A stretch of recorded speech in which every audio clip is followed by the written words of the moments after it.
Political instability jolts Japan as the nation seeks a new leader. It's Monday, the 8th of September, and this is what you need to know. Japanese Prime Minister Ishiba announced on Sunday that he's stepping down. The departure sets in motion a leadership race that does threaten to unnerve investors. The yen fell on concerns that the political instability will reduce the chance of a Bank of Japan interest rate hike. Meanwhile, stocks rallied within expectations of an increase in government stimulus under a new premier. Analysts expect longer maturity debt to fall further until a new leader is chosen, potentially in October.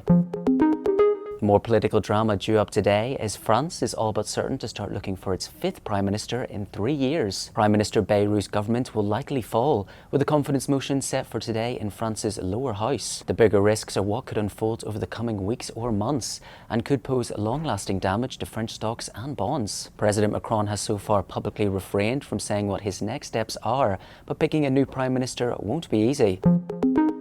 The US economy may be at a turning point. Friday's jobs report showed a sharp slowdown in the labour market this summer. Standard Chartered now expects a 0.5 percentage point cut in interest rates by the Fed next week. But the focus this week starts on Tuesday, when the Bureau of Labour Statistics releases its data revisions for 2025. Meanwhile, producer and consumer inflation due Wednesday and Thursday could show persistent price pressures.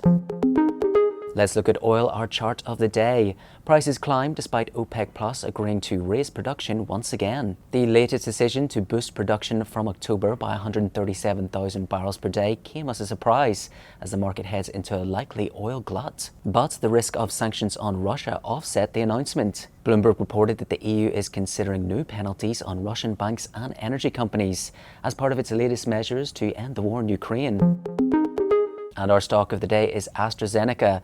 The company announced that its drug has significantly lengthened the lives of lung cancer patients when combined with chemotherapy. The success marks a win for the drug maker in its highly competitive battle with Johnson & Johnson. The drug is now AstraZeneca's top-selling cancer drug, and its revenue is expected to grow in the coming years.